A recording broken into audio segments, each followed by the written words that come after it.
Sometimes in life, we have a chance encounter with someone who ends up changing our life. This is exactly what happened to me, and it was totally unexpected. You see, I was pretty lonely at the time. I'm Amelia, by the way, and I'm 20 years old. I was living all on my own in a tiny house in Portland.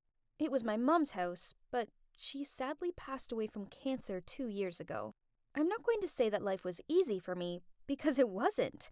All I wanted was to become a comic book artist. I love art so much, but the only way I could make this dream a reality was to make money.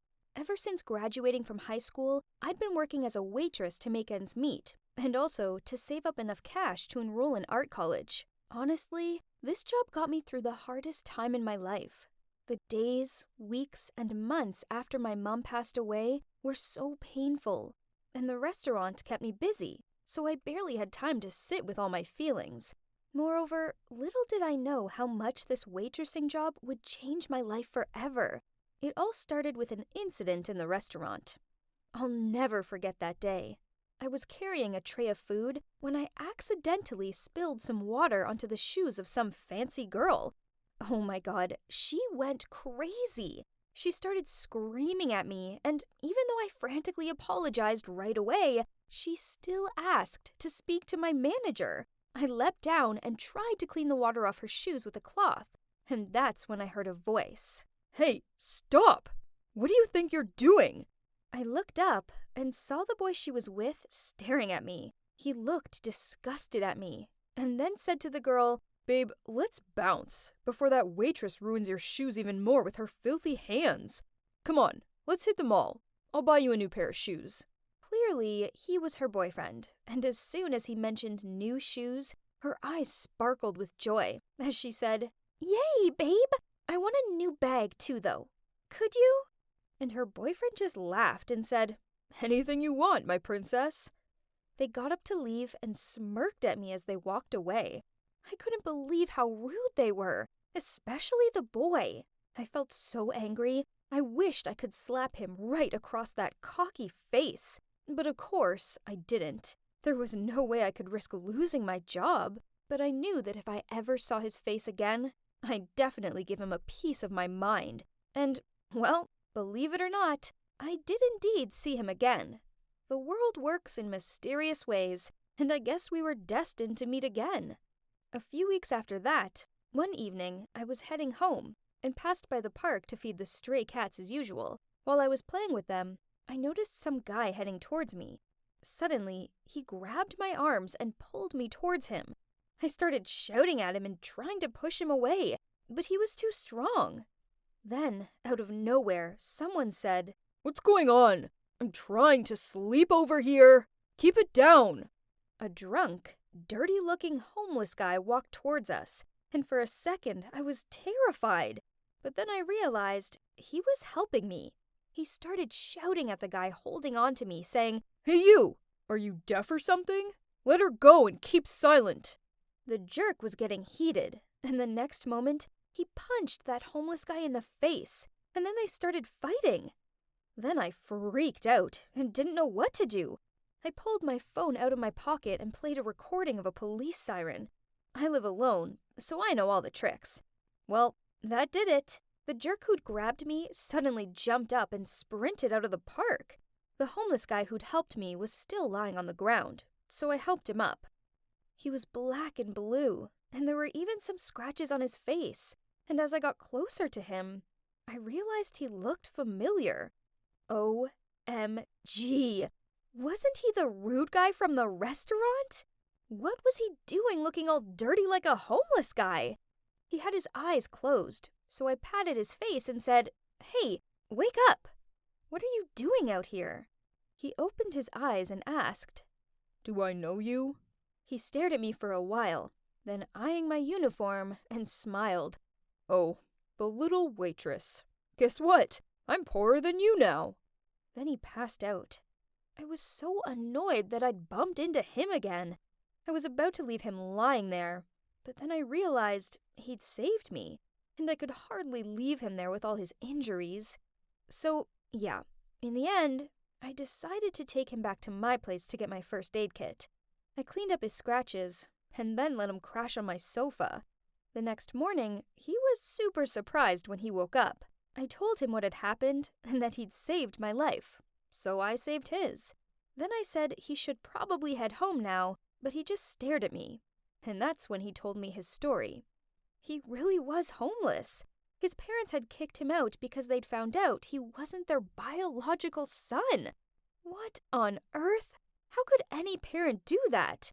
It's not like he has tricked them, but it was due to some mix-up at birth. So, wasn't he also a victim? I felt sorry for him, but still, it was none of my business. I had to get to work, so I asked him to leave, but he begged me to let him stay. I just looked at him in shock and said, how about you go to your rich girlfriend's place instead?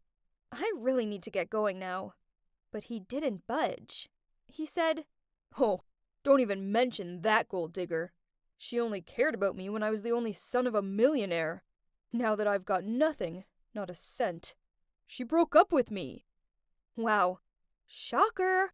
But, well, it's not like I couldn't tell that she has a lousy personality right from the get-go. So I said, well, what about your friends? Can't you crash with them? But he said no. It started to frustrate me. So I said, you can't stay here. I don't even know a thing about you. Then he splurted out, Hi, I'm Jude. I'm 22 years old, I've got all my fingers and toes, and my criminal record is clean. There you go. Now you know me. And he topped it off with a grin, as if that could win me over. He then went on to say that he'd pay rent, and that when he found a job and stuff, he'd leave. I hesitated. I mean, I couldn't live with a strange guy. But then I thought about that extra money I'd get if he helped with rent. I could really use that money for my college fees. He could see I wasn't sure, so he said, Come on, please. I mean, I did save your life last night. But there's only one bedroom, I said. Don't worry, I'll sleep here. He pointed at the sofa. I thought for a while, then nodded my head and agreed. And only for 1 month, okay? Then I made him shower and change his clothes, since he was so gross and dirty. But he told me he didn't have anything to change to. I was kicked out, remember? And he even had the cheek to ask me for some money to buy new clothes. No chance. I told him he could wear my clothes, since some of them were quite big. At first, he refused. He said there was no way he was wearing women's clothes. So I said he either wore them or kept his dirty clothes and left my house. Ha! Of course he had no choice. And seeing him in my floral pants was hilarious. A few days later, though, he still hadn't found a job. Every night I'd come home to find him lying on the sofa in my oversized pajamas.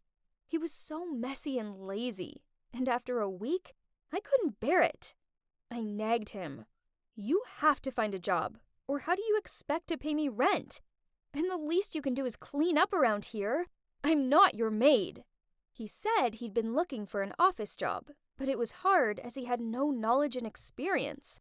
This annoyed me, so I suggested he apply for a delivery man position. He looked at me in horror and said, What do you think I am? Oh, hello, you're a homeless boy with nothing. What else do you want? I thought. Then I said he could come work with me in the restaurant, but he refused, saying that his friends went there all the time and they'd laugh at him. I was speechless. I said, Suit yourself, but after 1 month, you're out of here. A few hours later, he knocked on my bedroom door and said he'd take the restaurant job, but he needed clothes. Finally, I'm glad that this boy has come to his senses.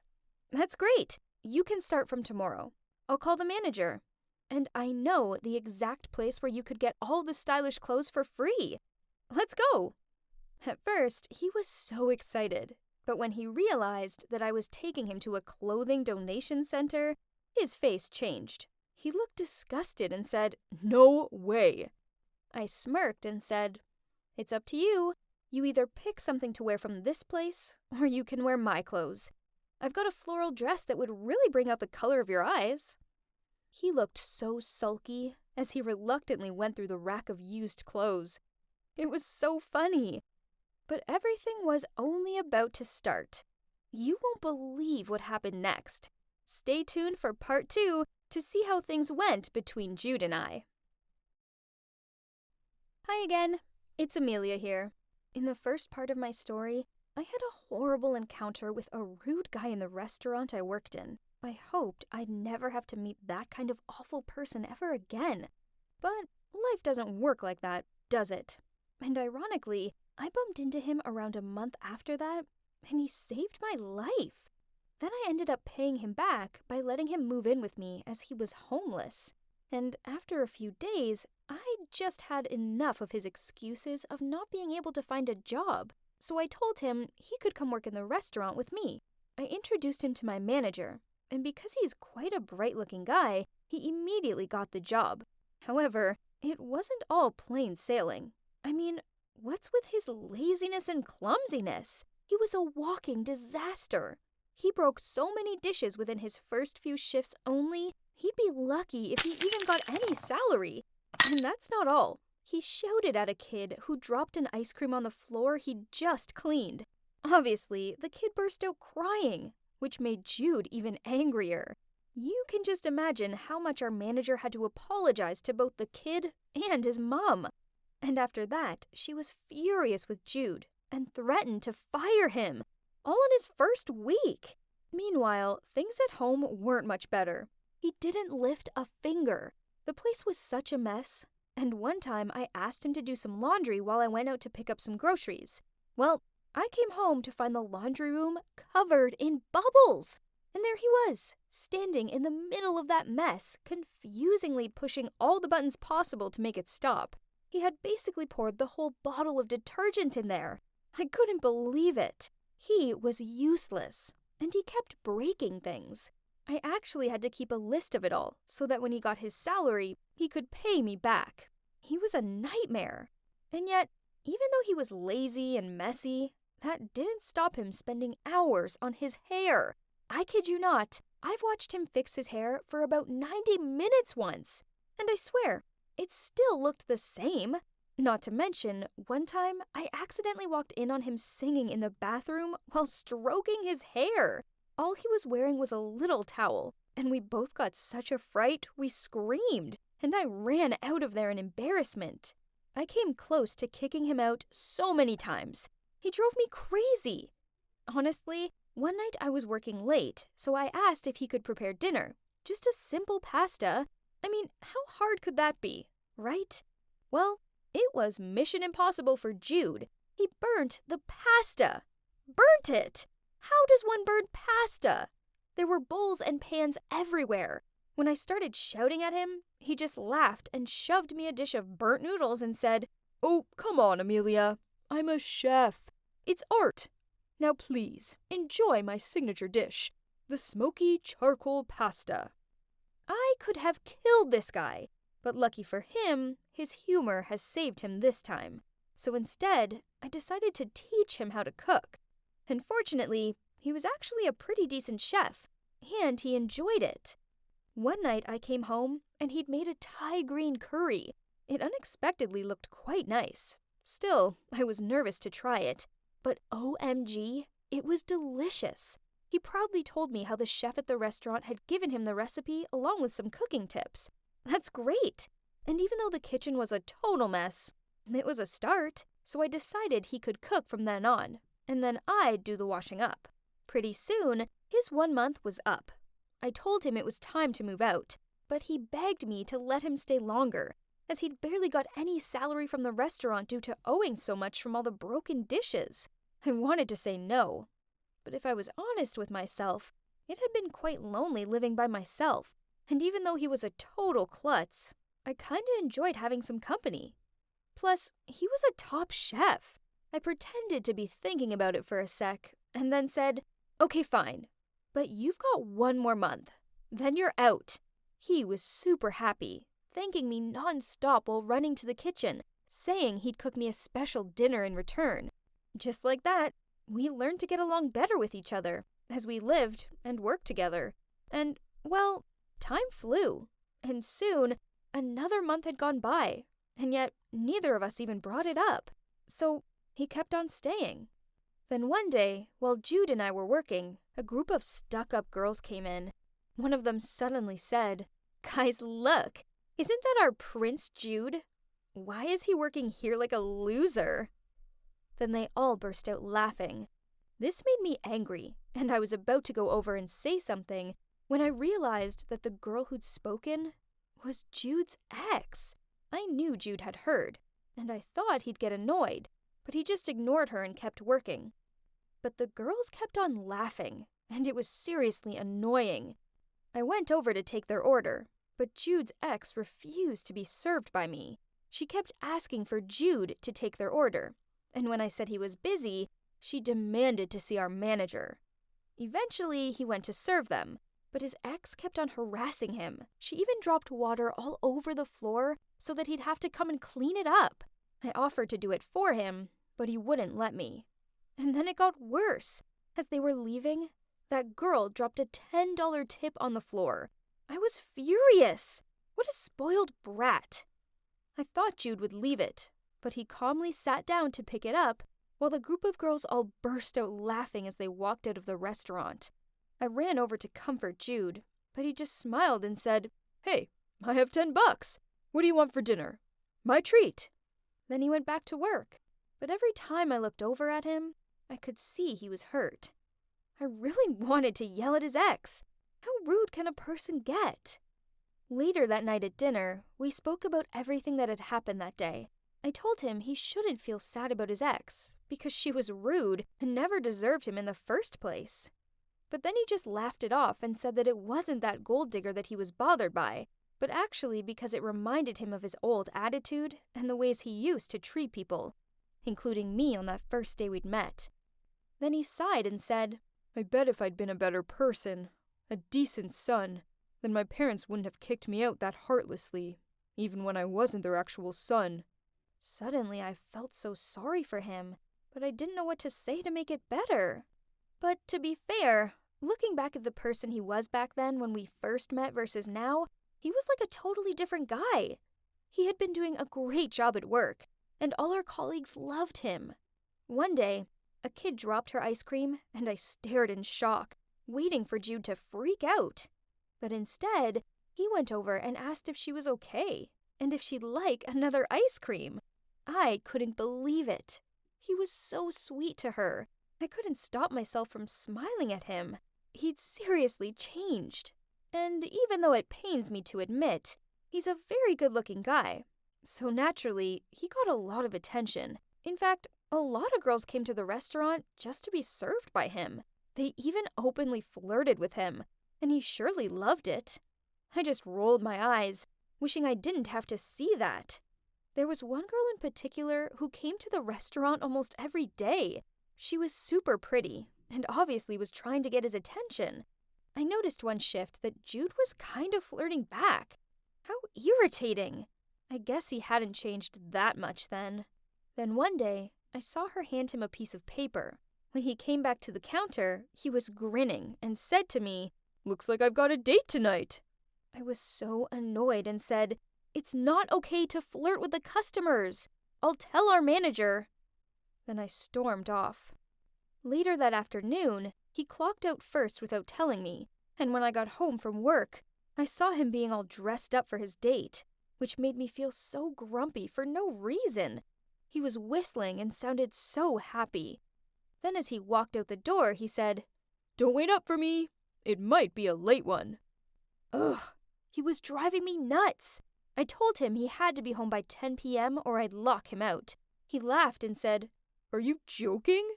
You're giving me a curfew? Geez, Amelia, if I didn't know better, I'd think you were jealous or something." Ew, I wasn't jealous, and I told him that. Who did he think he was? As if I'd ever be jealous of that girl. No chance. And yet, I couldn't sleep that night. I kept tossing and turning, and thinking about Jude and that pretty girl. Eventually, I got up and decided to go for a walk. Maybe I just needed some fresh air. But as I walked into the park, there he was. But the girl was nowhere to be seen. Instead, he was sitting on a bench surrounded by stray cats. I walked towards him, and he was as surprised to see me as I was to see him. I asked him why he wasn't out on his hot date, and he said, "Oh, the date went well, but I decided to come sleep in the park because I missed your curfew." That made me feel so guilty. I was about to justify myself. Then he winked and said, "Just kidding. Actually, the date was boring. I did come to the bar and hung out with her for a bit, but I strangely felt out of place, so I made up an excuse to leave. I didn't want to come home too early, though, in case you'd laugh in my face, so here I am." I don't know. I think I'm kinda over dating and stuff. Wait, am I hearing it wrong? Our playboy chooses to go play with stray cats instead of hanging out with hot girls in fancy bars? Are you really, Jude? I playfully rubbed his head while teasing him. Can't deny, but I actually felt so relieved hearing him say that the date didn't go well and that nothing happened between him and that girl. In fact, I was strangely happy. But what does that mean? Do you wonder if Jude ever actually moved out? Stay tuned for the final part of my story. You wouldn't want to miss it.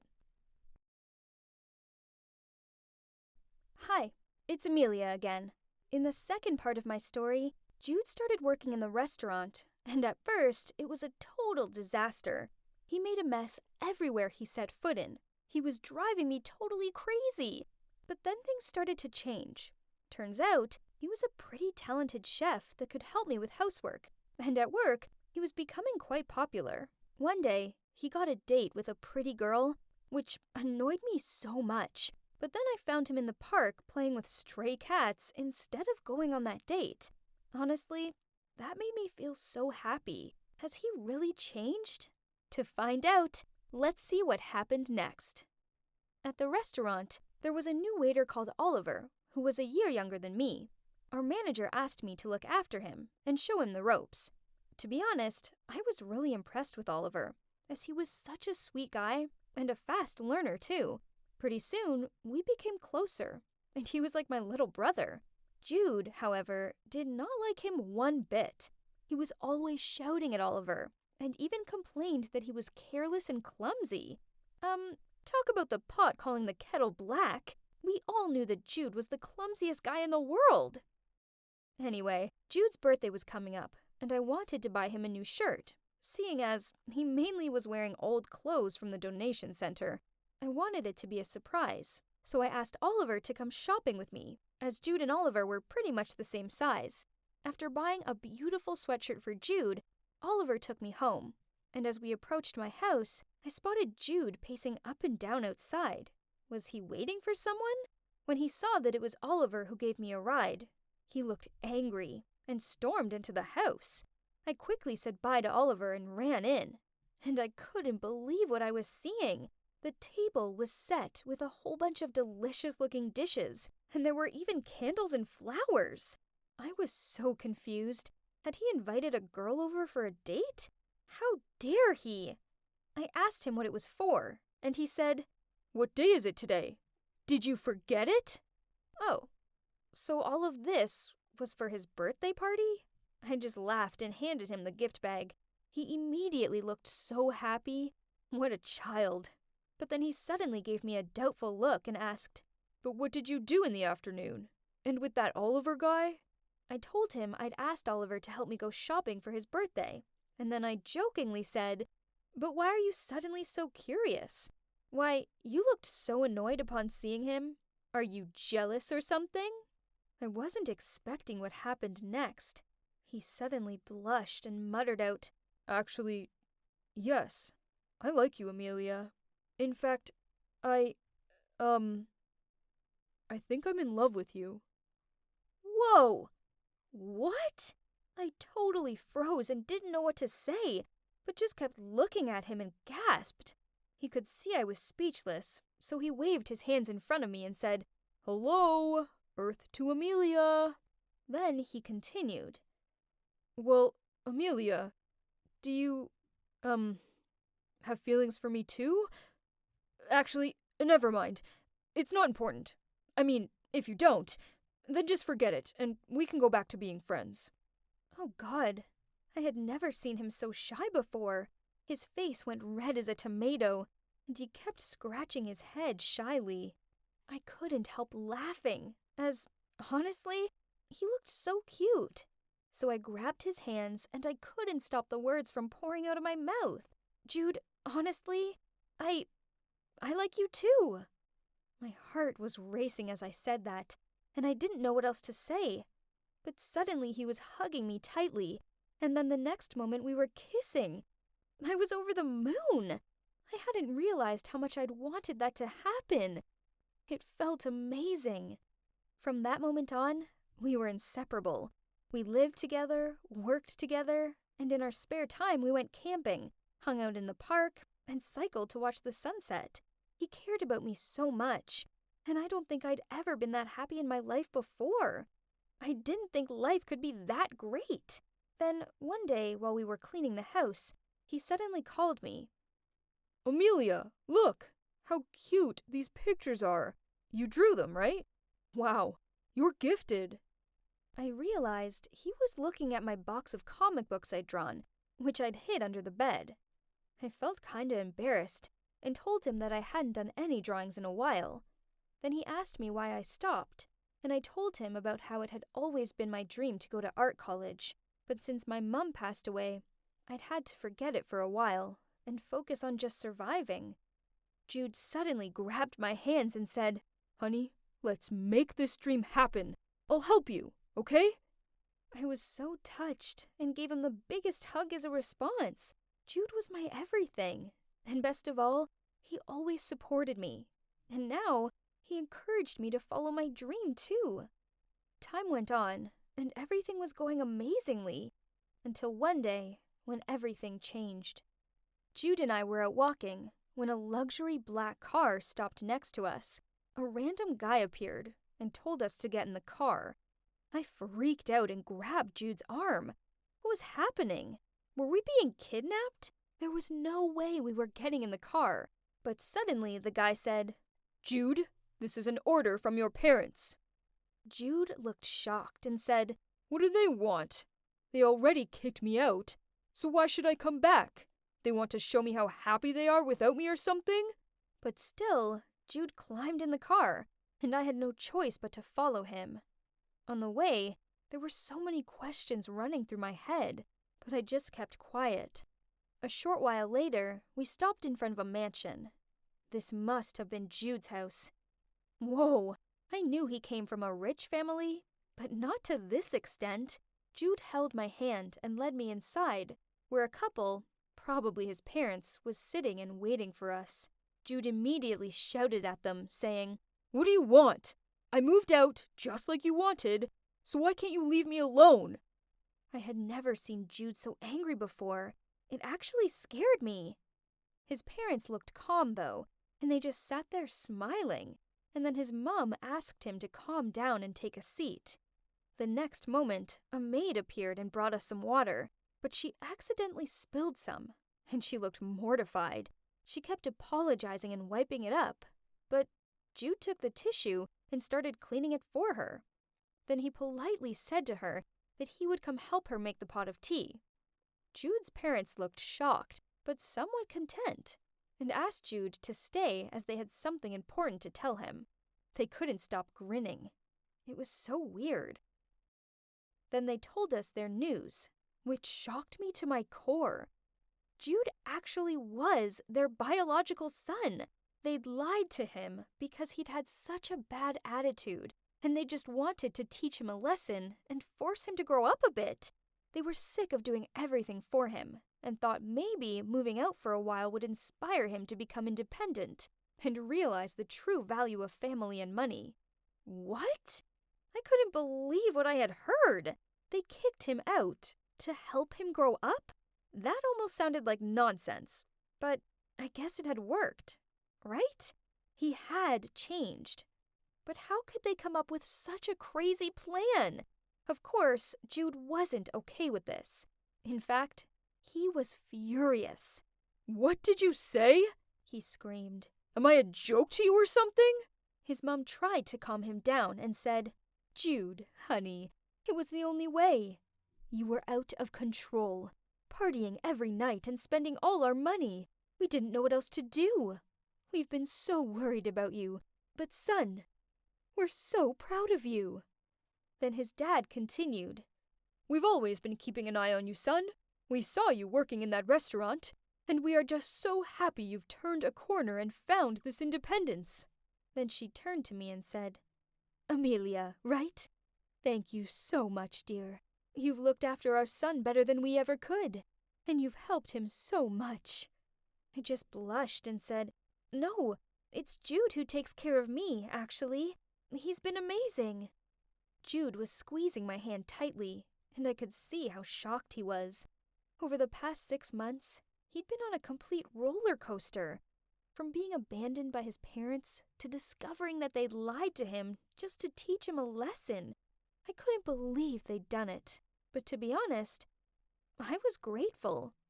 Otherwise, I wouldn't have met him, and he might still be out there dating gold diggers and partying his life away.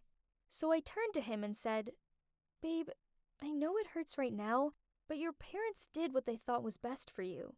Plus, thanks to that, you were able to realize who your true friends were, right? The ones who don't take advantage of you because of your money." It took a few moments, but then he gave me a gentle smile, and it was like he finally understood everything. He looked at his parents and said, "You guys are crazy, but if you hadn't done something so ridiculous, I'd never have met Amelia. She's made me the man I am today. Without her, and without both of you, I'd never have changed. Gosh, I miss you both. Mom, Dad, thank you." At that, they all burst into tears and started hugging, and I just stood there, the tears pouring down my cheeks too. Watching them reunite like that was so touching, and it really made me miss my own mom. After that, we left, and as we were walking home in silence, Jude suddenly stopped and turned to me. "Amelia, thank you. Thank you for never giving up on me and for taking care of me. And now, it's my turn. I want you to go to art college and make your dreams a reality. Don't worry about money or anything. Just go make your mom and me proud." I was speechless. I started crying again and gave him the biggest hug of my life. And guess what? We've moved into a new place downtown, and I'm about to start art college next week. Jude is working in his dad's company, and I have a feeling we're going to get engaged soon. Don't tell Jude, but I found the ring box he hid in his wardrobe, though. But I'll surely say yes, and then we can get married after I graduate. It has been a crazy journey, but I wouldn't want it to be any other way. I'm so excited for what's to come. Wish me luck. Hi, my name is Happiness. You're impressed with my name, right? My dad gave me that name. And yeah, as you can guess, he put a lot of hopes and dreams in me. I'm now 18 years old, and tomorrow I will fly to Massachusetts to start my college. My parents are preparing a farewell party for me downstairs. I have never left my hometown and been away from my family, so this is such an occasion. As I'm packing my belongings for college, a flood of memories come to mind. You see, when I was a kid, my family was dirt poor. We lived in an old, dilapidated house on the outskirts of Selma in Alabama. I remember we would buy a chicken at the beginning of the month, and my parents would make it last the whole month. I didn't realize we were poor, though. In fact, at that point, I was just a happy, carefree little girl, but that wouldn't last. My mom worked as a cleaner for a rich family, but they treated her terribly, and she barely earned enough money to even take the bus there. My dad was a lorry driver, and so he was away a lot, delivering goods to other states. Every weekend when he came home, I'd stand out on the porch as soon as I saw his big truck driving up the dusty road. I'd run out there and jump up and down. The best part was that he always brought me a little present, like a piece of candy that he'd saved for me, or a small toy. They weren't valuable gifts, but they meant the world to me. One time he came home, and I ran up to him and said, "Daddy, yesterday Jeannie's dad brought her a chocolate egg back from his trip. It even had a toy inside. I want one too." My dad looked confused. Then he said he'd heard of them, and they were called Kinder Eggs. And then, with loving eyes and a smile, he promised he'd find me one, no matter how hard it would be, even if it was the last thing he did. The next weekend, I raced out to the street and could barely contain my excitement as I waited for him to come home. I waited and waited, but still he didn't arrive. I started to get worried, so I asked my mom where he was. She said, "Oh, sweetie, he's on his way. Why don't you go to sleep, and as soon as you wake up, he'll be here." There was no way I could sleep. All I could think about was getting a chocolate egg with a toy inside. I'd almost dozed off when I heard his voice. I ran downstairs and jumped into his arms, hugging him. "I missed you, Daddy," I told him, and he laughed and said, "I missed you too, sweetie pie." Then I said, "Where is it? Did you get me a chocolate egg?" I eagerly asked. Then his face dropped. He said, "Sorry, baby. I was working late, so I didn't have time to buy one. But I promise I'll bring you 2 next time to make up for it. Okay?" But this wasn't okay. I was so disappointed. I pushed him away from me and burst into tears, saying, You promised me! I'd never cried like that before over something so small, but at the time it felt like such a big deal. And my dad looked confused to see me so upset. At that moment, my mom came through and saw me. She immediately understood everything, then started to comfort my dad. "Come on, honey, take a rest. You've worked yourself too hard recently. Come eat. You're so skinny these days." This just made me more annoyed. I was the one who needed comforting, not my dad. So I shouted at my mom, "Mommy, Daddy didn't keep his promise." But my mom just ignored me, and so I stormed back up the stairs, crying all the way. After I'd calmed down, my mom came to my room and said, "Happiness, your dad works so hard, and you should just be happy that he's home safely. I know he didn't bring you what you wanted, but he will next time, okay? In the meantime, I'll make your favorite cupcakes every day." "Every day? Wow, okay," I said to her. And she really did. She made me cupcakes every day, and I was so happy. After a few days, I said to her, "Mommy, I like you more than Daddy. I don't even love him anymore because he broke his promise." My mom just looked at me and said, "Oh, Happiness, you don't know what you're saying. One day when you grow up, you'll understand that everything your dad does is for you. He loves you so much." The next weekend rolled around, and as usual, I ran outside to wait for my dad. Just like the week before, the sun set and still he was nowhere to be seen. I was about to start crying when I noticed a man running towards our front door. My mom appeared and he said something, and suddenly my mom started panicking. She called out to me and said we had to go to Grandpa's place immediately. I had no idea what was happening, but for the next month, my grandpa took care of me because my parents didn't come home. I missed them so much, and whenever I asked when they were coming to get me, my grandpa just said, "Happiness, they're busy working. Don't you worry. Just stay here and enjoy your time with me." Eventually, I got used to it. Then one morning, Grandpa woke me up early and said it was time to go home. I was so excited that I kept on singing happily. As we pulled up outside our house, my heart started beating faster. I was home! Then a shadow appeared in the doorway, and I couldn't believe what I was seeing. It was my mom and dad, but my dad was in a wheelchair. My mom looked so thin and tired, and my dad had no legs. What had happened? I looked to Grandpa to reassure me, but he looked as nervous as I did.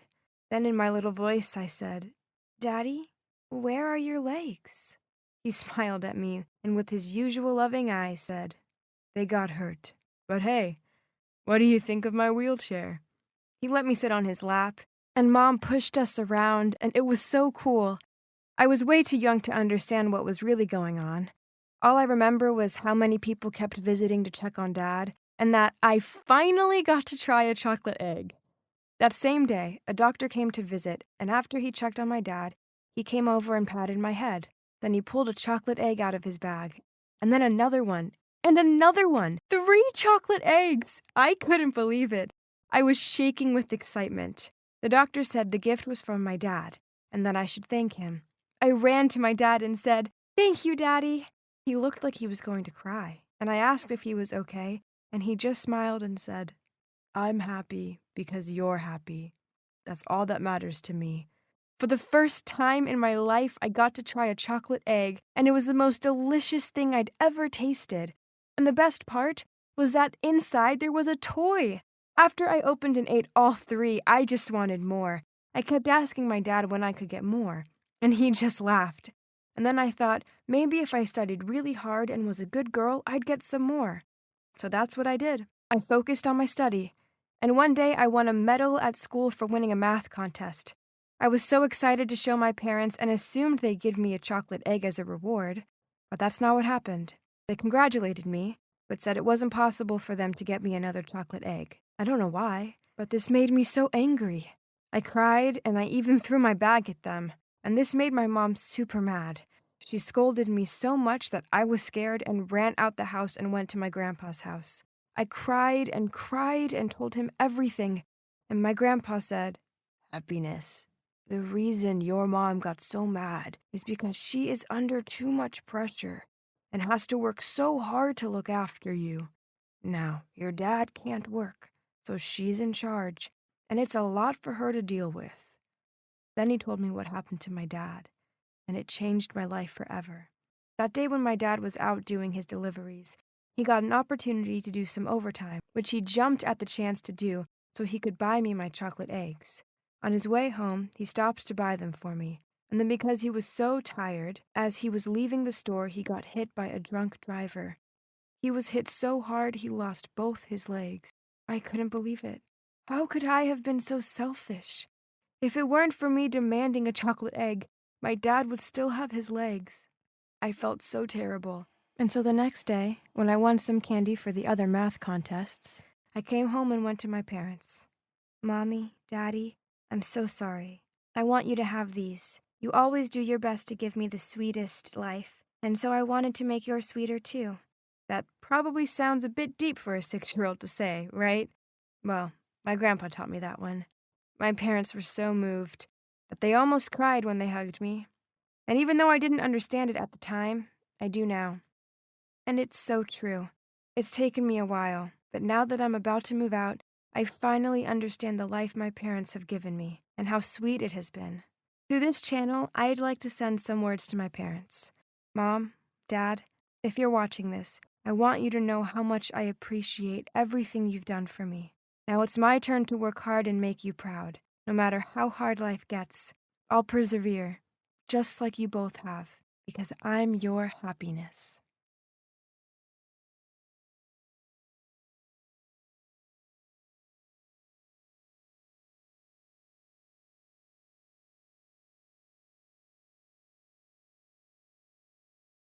"Scott, I said it's over. You're just too immature for me." He gave me a quizzing look, then said, "Huh? What?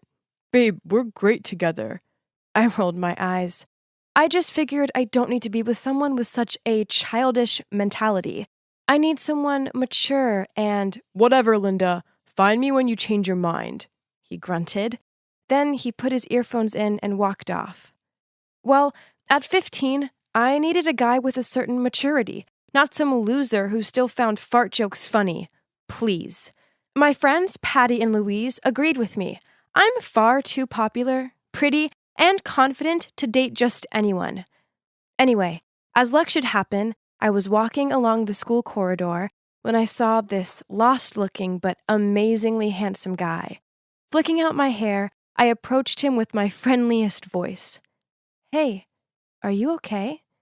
Flustered, he replied, "Yes, which way is it to the principal's office?" "I'm going that way anyway, so I'll show you." This was a blatant lie, as my class was in the other direction, but he didn't know that. Later that day, I walked into physics class with Lewis and stopped dead. Standing at the front of the class was that handsome guy. It turns out he was the substitute teacher, and written on the board behind him was the name Mr. Hulton. "My first name is Colin, by the way," he smiled. I whispered to Lewis, "Seems like science class has heated up." Then I walked over to my seat. There's no way I could concentrate on the density of materials, not with the hottest teacher ever sharing the same airspace as me. I needed to find a way to get to know him and show him that I wasn't like the other girls my age. Instead, I was far more mature and self-assured than them.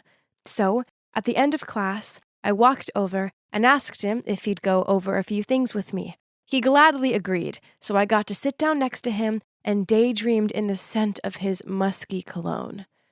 Physics class became my favorite. With my head in my hands, I watched him address the class. He saw me looking at him a few times, but he always quickly looked away. It's okay. I got it. He was just trying to look professional. Then, one time he asked the question, "According to Einstein, is light a partial or a wave?" I stuck my hand in the air and grinned. He looked a little flustered. "Linda?" I puckered my lips and looked straight at him. "That shirt color really suits you, sir. It brings out your eyes." Some of the other kids in class laughed, and he awkwardly fiddled with his collar. So cute! Then he coughed and said, "Linda, do you know the answer?" "Oh, what was the question again?" I stared dreamily at him. Honestly, I couldn't remember anything afterwards but his charmingly severe look. Then one afternoon, Colin asked me to stay behind after class. Result, he must have fallen for this Linda's irresistible charms. Didn't he? I shyly stood before him, and in a serious tone he said, "Linda, is everything okay with you? You seem off lately." "No, sorry, it's awful." I glumly looked down at my feet and took a few seconds to continue. "My family is so poor, and my home life is just horrible. I only have nice things because my friends lend me stuff." His gaze softened. I pretended to dab at my fake tears. "Please, don't tell anyone. I couldn't cope with the shame. It's enough just having you to talk to." I smiled at him. "Yeah, sure." He looked at me gently and said, "Anytime." Oh my. His eyes were so big and blue and, I could drown in them. He obviously liked me too. He just couldn't do anything about it yet, as he was nervous. With him being my teacher and all. But soon he'd realize that me and him were so meant to be. Like Ariana Grande and Dalton Gomez. I continued to stay behind after classes so I could talk to Colin about my make-believe terrible home life. He always listened and told me it'd be okay. He was so sweet and sensitive. Then one time, I left Colin's classroom to find Scott there, waiting for me. Ugh. I told him to go away and started walking, but he followed me. "So what? You're into old men now?" "What?" I glared at him. "Yeah, I'm not stupid. I know you like Mr. Halton. You need to snap out of that dreamland and see he's on a different level to you." Angered by this, I looked him square in the eye and snidely replied, "No, Scott, you're the one on a different level to me. About 50 levels down, to be precise." I gave the thumbs down sign. He looked wounded as he turned his back to me and started walking off. He had it coming. I walked outside to see Scott lingering around, talking to Patty and Lewis. They didn't see me, so I overheard Scott say, "She can't see how tragic she's being." "You know her. She's so stubborn. Of course, Mr. Halton doesn't like her in that way." Ahem. I faked a cough, and they all turned to look at me. I put my hand on my hip and stared them down. "Look, I'm sorry, Linda. We're just worried about you. Yeah, this fantasy of yours will hurt you." Ugh! What did they know? I rolled my eyes. For your information, Colin and I are really dating. In fact, he's taking me out tonight, so I can't hang out. I walked off the other way, knowing full well that the looks on their face would be priceless. I know Colin wasn't actually my boyfriend, yet, but I knew it would happen soon.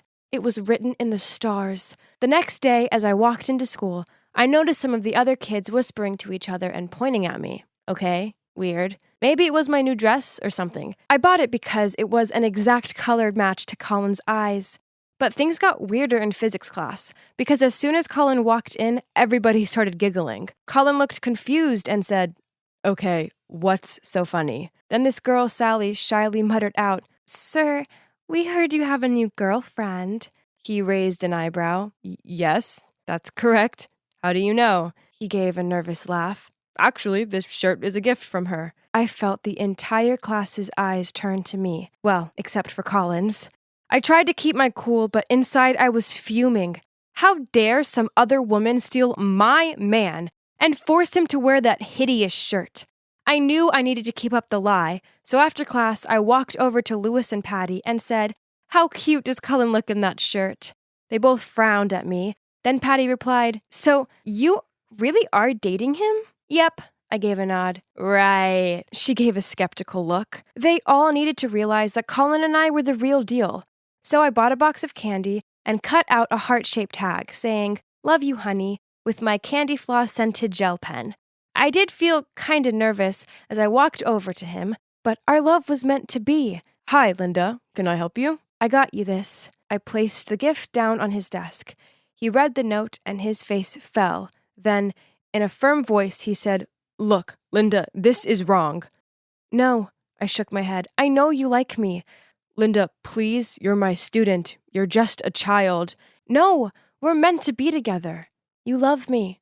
"I know you do." "I don't," he said sternly. "Now please leave." He rejected me? This had to be down to his new girlfriend. She was obviously poisoning his mind, as there was no way he couldn't like me. I wasn't leaving the room until he admitted he loved me too. So, crying, I sat down on the floor and folded my arms. Right at that moment, Patty and Louise rushed into the room and helped me up. Then they stared daggers at Colin as they led me out into the corridor. Turned out they'd followed me and observed through the window. How embarrassing. Thinking quick, I blubbered out, "He's such a jerk. I devoted all of myself to him, but he's bored of me now, so he dumped me." Just like that. My friends comforted me as they told me he wouldn't get away with it. There's no way I could face Colin again just yet. So, I feigned being sick and stayed home.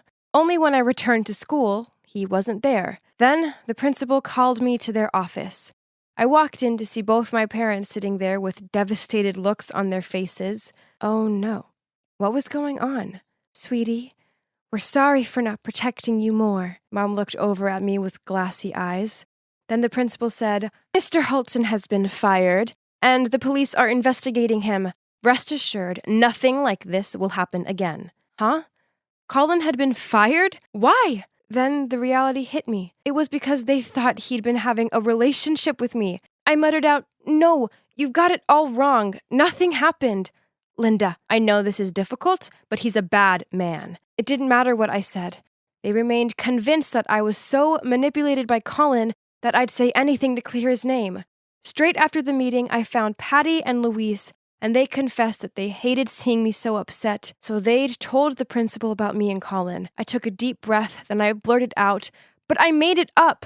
All of it!" Of course, they were super angry with me for lying, but after bearing their tantrums for some 30 minutes, they agreed to help me clear his name. So, they went to the cop station with me, and we told them everything. It worked, as Colin had his name cleared, but unsurprisingly, he never came back to teach at my school. The three of us were suspended from school, and my parents grounded me for a month. Patty and Louise are still my friends, but I can see they don't trust me anymore. Anytime I tell them anything, they give each other these, "yeah, right" looks.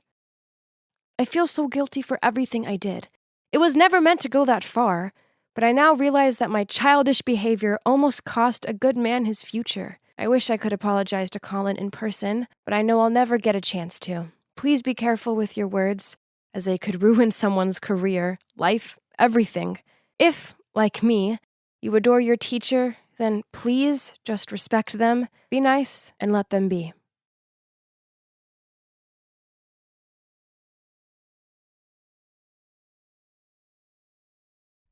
Hey, it's me again, Nancy.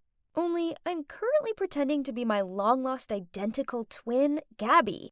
After a chance meeting with her, she was now living my life in the countryside, and I was living hers in the city. One snag, I was crushing on her adoptive brother Jaden. But Gabby's best friend Katie also wanted me to set her up with him. What a bummer, huh? Katie insisted that I convince Jaden to tutor her on Saturday. The excuse being she had some super important physics exam. So, with my most enthusiastic voice, I went to ask him to help her. And surprisingly, Jaden found it a great idea. "You should sit in too. Dad will be so stoked if you manage to get something above an F next time." Oh wow, Jaden is just the sweetest. I don't get why Gabby complains about him.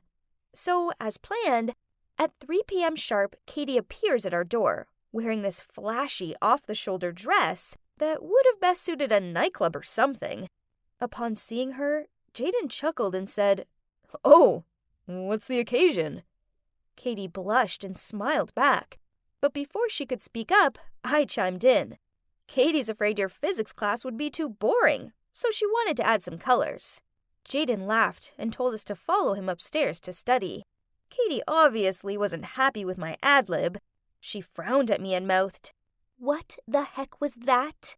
And I just gave her 2 big thumbs up and acted as if I was being an amazing wing girl. We sat around a desk, and Jaden started to explain physics stuff.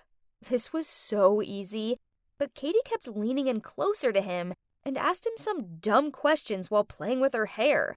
I swear, the hair twirling was an act, but her not understanding any of these symbols was real. I soon got tired of playing dumb, so I jumped in and explained it instead, and Jaden looked impressed. Okay, this was fun. Katie shot me a dirty look. "Gabby, don't you have a manicure at 5? Then she kicked my leg under the desk. "Stay. You're acing it." Jaden grinned at me. "Those nails can wait. You're only 1 F away from Dad's tantrum, and I don't want to witness that." Then he turned to Katie. "You should encourage each other to do better." Then we went back to the lesson.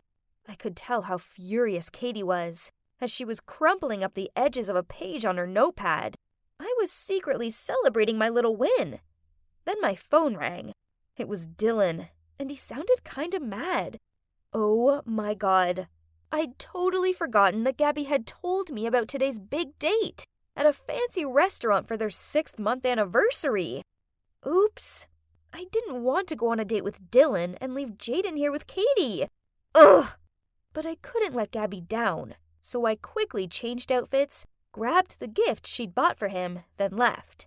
I arrived at the restaurant to see him lingering about outside, looking sulky, so I had to make up some excuse.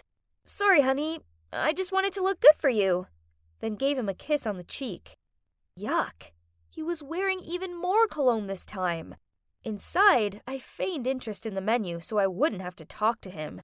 I didn't want to mess my sister's relationship up, but I had nothing in common with this guy. Suddenly, his phone rang out. Hang on, was that a Youngblood song? "Sorry, babe. I forgot to put it back on silent." I love Youngblood. His new song is so catchy. We should make a TikTok to it. He gave me an odd look. "But you always hate this kind of music." Thinking quick, I replied, "I guess your music tastes must be rubbing off on me." He looked extra happy, then took my hand, which startled me a little, but that was a good icebreaker. I felt much more comfortable talking to him after that. Okay, so regardless of his clothes and hair, he was actually a pretty sweet guy, and it was obvious that he really cares for Gabby. We had a lot of fun, and then he dropped me off at home. And obviously, like any couple that had been dating for months, he went in for a kiss. And I started to panic again. For your information, I haven't had my first kiss yet. And I didn't want it to be with my sister's boyfriend. I gave him a kiss on the cheek again, then fake coughing. I told him the cold the other day hadn't worn off yet, and I didn't want to pass it to him. Phew. Luckily, he bought it. Then he just gave me a kiss on the forehead and wished me goodnight. Whew! It was such a day. I threw myself onto the bed and was about to call Gabby for an update when Katie called. She moaned at me for being unhelpful on her date. Then she demanded I rearrange another one to make it up to her. "So, another tutor session with math?" I suggested, with zero effort whatsoever. "No thanks, I'm tired of it. Gabby, you literally did no help today. This is the chance to redeem yourself. I trust you." Then she hung up, leaving me at a dead end. So I phoned Gabby for advice, and she told me to book them at a date at Jaden's favorite restaurant or something. Then, Gabby must have noticed how unenthusiastic I sounded. She added, "Oh, and Nancy, I know Katie loves to do the whole mean girl act, but underneath it all, she's actually pretty sensitive and has always been a good friend to me. So please make this work for her." Okay. So I needed to be less Nancy and more Gabby, as Katie deserved to have a loyal, caring best friend. So I made a reservation, sent Katie the time and place, then told Jaden about it. And now I just sit back and let them meet up and flirt and, there's nothing I could do. It's not like I was going to stalk them or anything. But yeah, that's exactly what I ended up doing. I didn't mean to, but the thought of them being together just driving me nuts. So there I was, strategically placing myself behind a pillar in the restaurant, trying to stalk them. Then all of a sudden, someone threw an apron at me. What are you doing? The place is packed and you decide to just stand here flirting with the pillar, or what? Get to work! I turned to see the waiter who had just talked to me rush off to take another order. Wait a minute. Did he just think I was a waitress because my shirt looked similar to their uniform? If so, then let the fun begin. I quickly put on the apron, lowered my hat, and hovered around the kitchen window, trying to find Jaden and Katie's order. There it was. Now, let's add extra spice on Katie's ravioli. It didn't take long for their food to come out, and Katie started coughing like crazy, having a taste of her food. Ha! But joke on me. That only gave her a platform to act up and make Jaden take better care of her. He even held a forkful of his steak out to her, and I watched her lean in and eat it. Ugh! Later on, when the waiter walked away with their dessert order, I waited for a sec before running after him and said, "Hey, table 17 just asked to change the chocolate cake to peanut butter cheesecake. They just told me." Then he just fixed the order without a doubt. Katie seemed to hate peanut butter so much. She made sure to let everybody know that every time we went to eat something. Well, Jaden loved PB&J, so by this way, he would see what an annoying, picky eater she was. After that, I lingered at a corner, pretending to wipe tables to stay out of sight, while keeping an eye on them. And as expected, Katie jumped off her seat and started yelling at the waiter after taking a sniff of the cake. The waiter looked puzzled, then looked around, searching for something. Suddenly, he pointed at me. "Hey, are you sure about the order? You were the one who told me that they switched the cakes." I froze as all the eyes were now on me. "Gabby, I can't believe this! Why are you ruining this for me?" Katie charged towards me. You know how bad my peanut allergy is! I could have ended up in the hospital! I don't know you anymore, Gabby!" Then she stormed off. Oh my God, I really didn't know that. I didn't mean to hurt Katie that way. Jaden then quickly paid the bill, then grunted at me. "We're going home." He didn't say a single word to me on the way home. He just went straight to his room and slammed the door. I stood outside of his room and kept on apologizing. He finally opened it and yelled at me. "What's up with you? You've reached new levels of weird lately?" "I'm sorry, I didn't mean to." "I thought you'd finally changed for the better. But, well, turns out you're still the same spoiled brat you always were. Just do whatever you want without a second thought." "No, it's not like that. It was an accident. Oh, really? Then what is it like?" It's like I have a crush on you, Jaden. I just can't bear seeing you with other girls." "What? Are you crazy? This better not be some kind of prank, Gabby. You're my sister." "No, I'm not. I'm not Gabby. I'm her twin, Nancy. And FYI, both Gabby and I aren't your biological sister either." Jaden looked at me, jaw dropped. Then I felt a hand on my shoulder. "Gabby, what did you just say?" It was Mum. She looked so perplexed, and tears were already welling up. We had an emergency family meeting, where I told them all about my chance meeting with Gabby, switching places, and how she believed she was adopted, as they favored Jaden over her. So now she's with our biological parents in the countryside. To say they looked shocked was an understatement. Then Mum took my hand and said, "Sweetie, it's time you learned the truth." Then she told me how 12 years ago, during a family picnic, I wandered off and got lost. They tried searching for me, but to no result. But now, here I was. I'd found my way back to them. They also mentioned that it wasn't that they loved Jaden more. They were stricter with Gabby because she was rebellious when it came to her studies. It pains me to know she thinks we love her less. Dad sighed, then Mum turned to me, cupped my face with her hands. Oh God, my poor Abby. I can't believe you're here with us now. Abby? So my real name was Abigail? I choked up. Things then got emotional.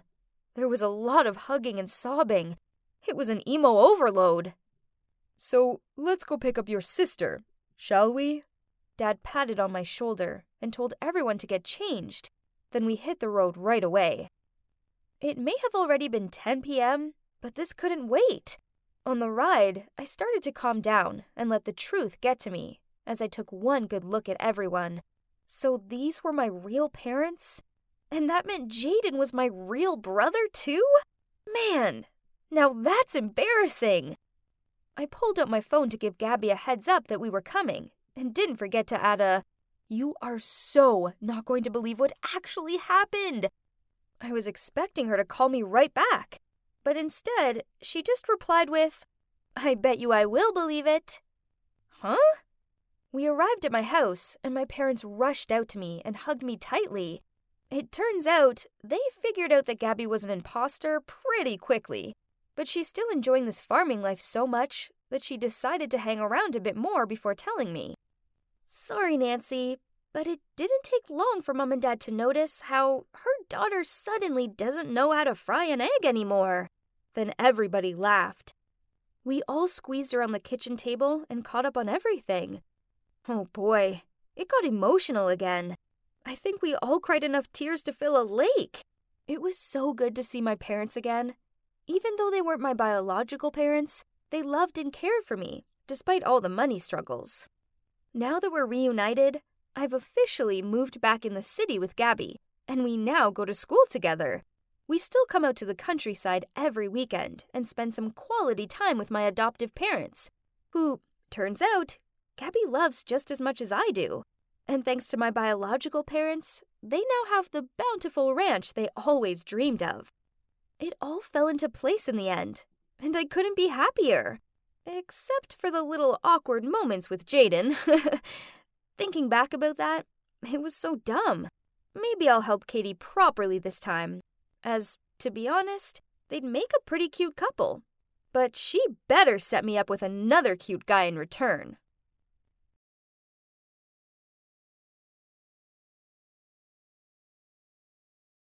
Finally, I'm out of that morbid place. Now let me tell you, sharing a cell with a dozen other noisy, stinky, grumpy dudes ain't fun. Anyway, here I am, free as a bird now. So no one's here to pick me up. Suppose I'd have to call Mom. It took me a few seconds to familiarize myself with my phone. Jeez, it'd been 4 years. It was a miracle I hadn't turned into one of those leg-cradling crazy dudes. How I ended up in there in the first place was a joke. All I did was take some stuff from 1 or 2 warehouses and sell them on. No big deal. Yo, Mom, it's your boy Cole. I'm out, and yeah, I need a lift home. I spoke the moment I heard Mom's voice. Cole, Do you have any idea what hell your actions have put your mother through? My dad was so good at overreacting, but I needed somewhere to stay, so I could handle him. But Dad, Mom, come on, I'm still your son. You have the heart to see me homeless and sleeping next to rats? There was a brief pause. Then Dad grunted, "You can stay for a few weeks, but only for your mother's sake." Thanks, Dad. You're the man. Bingo. My parents were like putty in my hands. This was the life.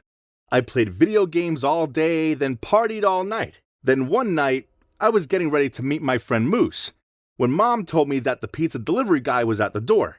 I shouted down to her, "You can shout me this one, and I'll get the next." I finished getting ready, and I must say, I was looking smooth. I strode down into the kitchen and grabbed a slice of pizza. Dad was sitting there glaring at me over his report. "If you can't afford to pay for items, then I suggest you don't order them." He looked at the pizza slice in my hand. Mom walked up behind him and placed her hands on his shoulders. "Darling, give him some more time. He's still adjusting to outside life." Thanks, Mom. You're the greatest. I gave her a greasy pizza kiss on the cheek. Any chance you can lend me some dough? Dad shook his head and sighed, while Mom went over to her purse and passed me some money. Hey, there'd be plenty of time to get a job and be responsible. Right now, I had 4 years of lost time to make up for. Once, I borrowed Dad's car. I swear I only had a couple of beers, but the world glitched out and went all blurry. The next thing I know, I'd driven straight into the neighbor's front yard. Oops. I opened my eyes the next morning to a killer headache, so all I wanted was some black coffee and a plate full of bacon. But I got Dad's death stare instead. Just when I think you can't get any more irresponsible, you took my car without asking, drank too much, then drove into Gloria's beloved rose bushes. Chill out, Dad. I'll fix it later, I said as I raided the fridge for food. You're not the one having to pay for the damages. We've made our decision. You have 1 week to get out of our house. Now hold up. I had 0 places to go. I couldn't stay with Moose, as he was crashing in his sister's garage, and I didn't know anyone else. How could they? I gotta chill a bit, so I pulled out my phone and started scrolling through dating apps. Then I matched with this stunning blonde called Trudy. She's a little older than me, but her family is rolling in dough, and also, she has her own business. Not only that, but she's hotter than an agitated dragon. So yeah, her photos seemed a little grainy, but guess the retro trend was in. Looks like I had it both ways, love and money. I have quite a face. But since I love beer and pizza, and without any dedication for the gym, I don't have the perfect body. But I needed to keep this girl interested. So I told her I was a tall dude with an impressive six-pack, who just graduated and was on the lookout for a girl with brains as well as beauty. This girl was actually pretty easy to talk to. She sent me pictures of her latest purchases, like phones, expensive watches, and designer clothes, along with the promise that when we started dating in person, she'd buy me whatever I wanted. Result: after 4 days of face pics and my priceless conversation, Trudy was smitten, and she sent me a message saying, "Cole, I haven't known you long, but I know how I feel. I love you. X." Okay, that's really fast, but yeah, I've won the lottery over here. Hey, maybe she lied about her look too, but it didn't matter. She's rich. So I replied to her, "I know, babes. I feel it too. X." We immediately arranged to meet in person and decided on a yellow dress code. I looked around the park trying to spot this gold mine, but all I could see was some old lady in a yellow dress. Okay, coincident, but why is she heading my way? The closer she got toward me, the wider her grin was. Cole, right? It's me, Trudy. What? No. How come this corny, overweight, wrinkly old lady be Trudy? I was expecting the blonde beauty from the photos, not Big Bird. Once I got over the initial shock, we sat down and talked. Turns out my dream girl was in her 50s. All the descriptions and photos of her were true, but 30 years ago. She was clearly in the middle of a midlife crisis or something. "You're not the same either," she sneered. "You're barely taller than me. And where's the gym body?" All right, fair enough. I fake smiled. "Yeah, despite you looking different, I still find you very beautiful." That night, I tossed and turned. This was all so unexpected. Trudy was totally not my type. But dating her might not hurt. She was rich. And also, I had to move out tomorrow. So at least she'd pay for me. With that, I sent her a message. "Babe, you're beautiful, and I want to make us official. X." The next day, I moved in with Trudy. Now, let me tell you something. Her apartment was lavish. It was full of the latest tech. Crazy. Seeing as she was so old, she probably didn't know how to use them. She worked a lot, so most of the time I was home alone. And I was free to watch cartoons and movies, munch on potato chips, and play as many video games as I felt like. One time, I was watching a movie when the door opened. And in stepped this glary-eyed dude. I shouted at him, "Hey dude, you have the wrong apartment." He tutted and said, "I can assure you that I don't. I'm Alex, Trudy's son, and you must be Cole. I would say it's a pleasure to meet my mother's gold-digging boyfriend in the flesh, but unfortunately, it's not." What? Trudy has a son? And by the looks, he's even older than me. And how dare he called me a gold digger? I suppose I was, but still, he had no right to call me it. Even worse, he refused to leave. He just sat in the kitchen and waited for his mom to return. Then he had a heated argument with her in which he referred to me as a loser and a bum. Things weren't any better with my parents either. Dad told me to be independent and get a real job, not a sugar mama. And Mom was just crying. Whatever. This was their fault for kicking me out in the first place. What did they expect me to do? Live under a bridge? Few days after I met Alex, Trudy insisted on dragging me along to his lame work launch thing. As soon as I got there, I went straight to the food. I was stuffing a mini quiche into my mouth when this girl walked up alongside me and said, "Great minds think alike." I gave her a gormless look. Then she pointed at the food. We both headed straight for the food. I laughed at that. This girl was funny. And hot. Really hot. Her name is Beatrice, and she works for that loser Alex. After that, I started seeing a lot more of this Beatrice girl, as she often popped over with Alex. And while he was arguing with his mom, usually about me, I chatted to her. That was how I found out she wasn't having it easy either. She was behind on her rent because her truant brother had stolen the money and spent it all. I felt bad for her, so I took the envelope full of cash that Trudy had given to me, and I handed it to her. Okay, so I wouldn't be able to buy anything new for a few weeks, but it was worth it just to know that she'd be okay. Truth was, I was really falling for Beatrice, but I couldn't do anything about it, as I was with Trudy, and I was relying on her handouts. Soon, things became stinky. I came out of the shower to see Trudy standing there with my phone in her hand. "How could you?" She threw it at me.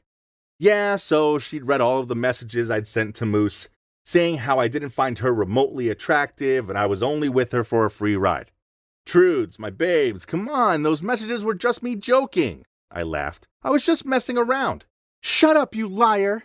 You find me hideous. Alex was right. You were only using me for my money. And worse, you never went to college. Instead, you were in jail."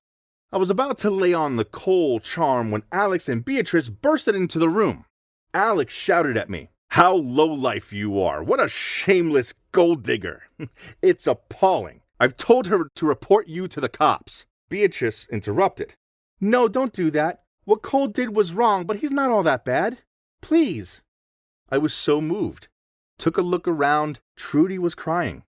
Alex was so furious his eyes were bulging. And Beatrice, well, she just looked disappointed. I then packed my stuff and left in shame. Well, that was a few months ago, and I have a decent job now. Even though I live back at home, I pay my way, and I'm saving up to put a deposit down on my own place. I never should have used Trudy like that. She might be old, but she still has feelings, and the way I treated her wasn't right. I was undeniably a douchebag back then. All I want is to have a happy life with Beatrice. I really love her, which is why I asked her to be my girlfriend, but she rejected me. Man, it stung, but I'm not giving up. Perhaps she might give me a chance once she sees I've changed. I can't fix the past. All I can do now is improve myself and keep on rolling forward.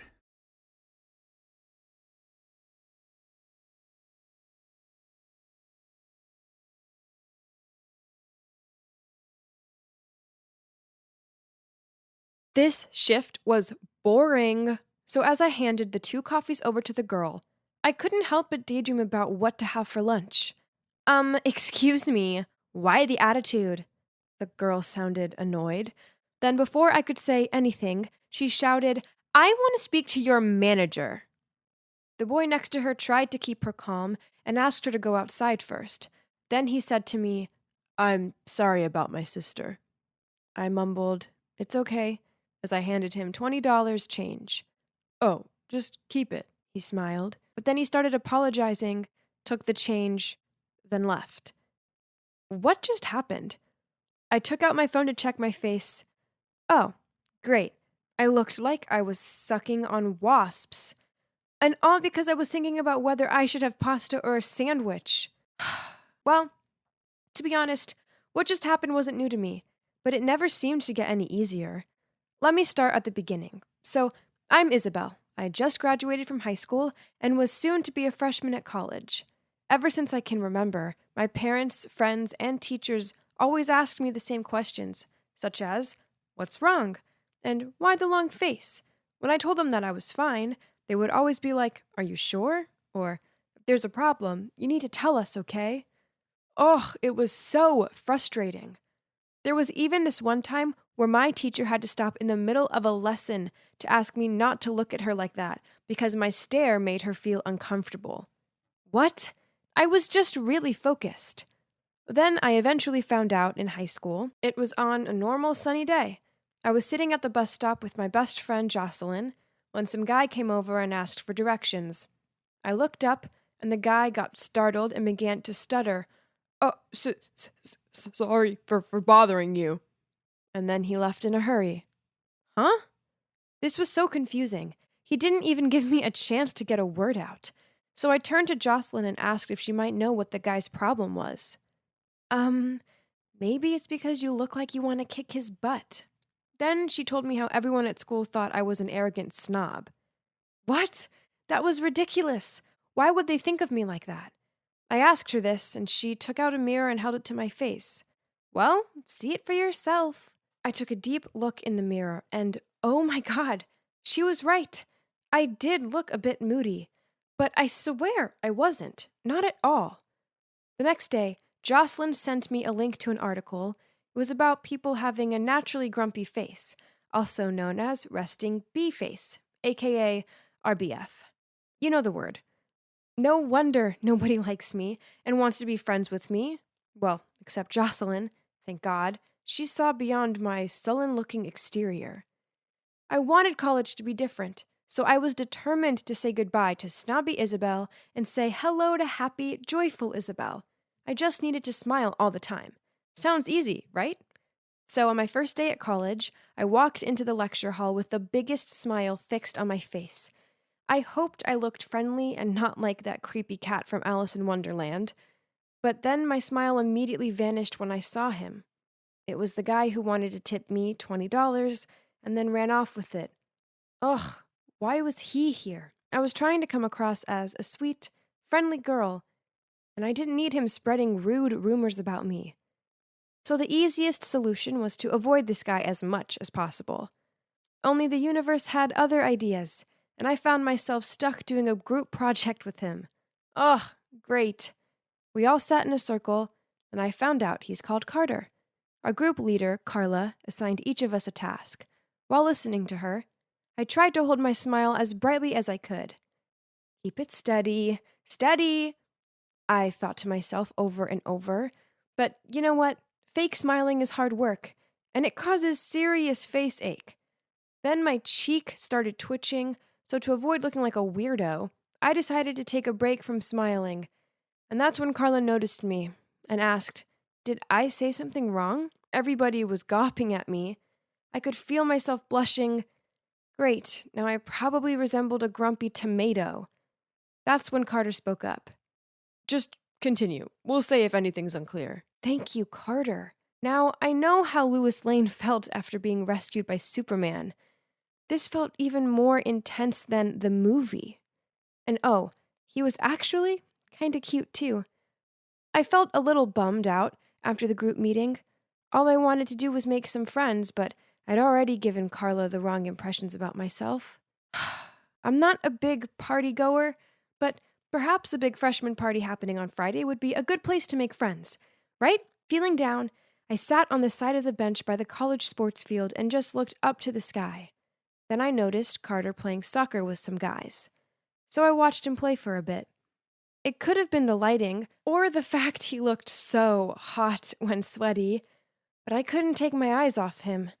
Maybe I should try talking to him. The next day, I walked into the lecture hall and spotted Carter sitting alone reading a book. This was my chance. I could sit next to him and start a convo. Okay, Isabelle, keep it cool. Oh no, not cool. Cool means arrogant. Keep it happy. You got this. Smile on. Check. Hi, is this seat? Carter looked up. "Oh, I'm so sorry. I didn't know this was your seat." Then he gathered his stuff and moved to another table. What? Ugh, curse you, RBF! I wasn't giving up this easily, So I searched online and read that makeup could help fix my situation. So I applied makeup around my mouth and eyes, then went to my lecture. Only during the group discussion, Carter whispered to me, "Are you sick? As you look a bit pale. Why don't you go home? I can take notes for you." After hearing him say that, I actually did feel a bit sick. Sick of the constant failure. But wait, this Friday was the party. That would be my last opportunity to make friends and talk to Carter. I'd never been to a party before, mainly because no one had ever invited me to one. Pretty sure they thought my grumpy look would kill the mood. So I spent ages deliberating on an outfit, opting for a bright colored dress to make me look more cheerful. As I walked into the party, I couldn't stop shaking. Everyone looked like they were having a great time, while I just looked like a grumpy kid longing for their mama. "It's okay, Isabelle. Keep calm," I told myself. I just needed a couple drinks to boost my confidence. So I got a couple of shots from the bar, and wow, I immediately felt like a whole new person. I was about to bravely talk to some girls when suddenly a guy came over to me and said, "Hey, looks like you're having a bad time. If you don't like these things, I think you should just go home. It's okay." Great. If even alcohol couldn't help me, then what else could? I lost all interest in making friends, so I decided to take the random guy's advice and leave. Everyone would have far more fun without having to see my moody face anyway. As I hurried out of there, I heard someone shout, Isabelle, wait up! I turned around and saw that it was Carter. He caught up with me and asked why I was leaving so early. I muttered out how partying wasn't really my thing and I'd rather hang out somewhere else. Yeah, I'm not so keen on them either. Can I come with you? I froze for a minute, but I guess he presumed I was angry with him, as he apologized and went to leave. Oh, hell no. No way am I gonna let him slip away again, so I said quickly, "Of course you can come!" But it came out as loud screaming. The poor guy must have felt like a tiger was growling in front of his face. Well, at least he was still coming with me, right? Even if it was out of fear. He looked a little unsure as I led him toward one of my favorite places, which was underneath this bridge, but when he saw all of the awesome graffiti, he seemed to be more at ease. He had fun, looking from one piece to the next. Then we started talking, and turns out we could get on pretty well. We soon became close friends, and I even introduced him to Jocelyn. The more I spent time with Carter, the more I liked him, and I started to think that he liked me too. Don't ask me why. It's just a gut feeling. Then one day I opened the door to see Carter standing there with his huge bouquet and a cute gift box. Oh, sweet Lord, were they for me? I knew I needed to say something, so I mumbled out, Who is that for? "Ouch. Did that sound a bit harsh? Should I ask again?" And maybe with a softer voice and a smile. But before I could say anything, Carter replied, Oh, these are for Jocelyn. Can you please give them to her? Thanks." He handed me them, then ran off. What? Carter was in love with Jocelyn? But hey, it's no shocker that good things never happen to me, and someone with a naturally joyful look like her would get all the guys. Let's face it, who wants a mean-looking girlfriend? This sucked. After that, I purposefully avoided Carter, and we didn't talk at all for a week. It was all too much. So one day after lectures, I went to my happy place under the bridge. What? There was this new graffiti drawing. It was huge, ugly, and I think it was for me. As in dried, dripping letters, it said, "I love you, Isabelle." I stared at it open-mouthed. Was this someone's idea of a joke? Then someone came up alongside me. It was Carter. It's not my finest work, but I tried, he said coyly. Huh? He did this, but why? Then he continued, The flowers and gift were for you, but I thought you were annoyed, so I freaked out and said they were for Jocelyn. So afterward, I called her and told her the truth, and she said that you like me too. Now that explains the weird looks Jocelyn has been giving me. I was so having words with her later. You know, I drew that a week ago. I've been following you every day after college. Not in a creepy way. I just wanted to be here when you first saw it. And oh man, it was so worth it. Then he gave me the cutest smile and pulled me in for a hug. Oh, wow. This guy knew how to make a girl melt. And you know what? I was smiling, and I wasn't forcing it. So that's it. We became an official couple. Turns out he doesn't care if I have a RBF or not, as he took the time out to discover the real me. You should never judge a book by its cover, as you might miss out on the best adventure ever. So, if that girl or guy looks a bit miserable, then maybe you shouldn't rule them out as being arrogant and moody, and instead, give them a chance.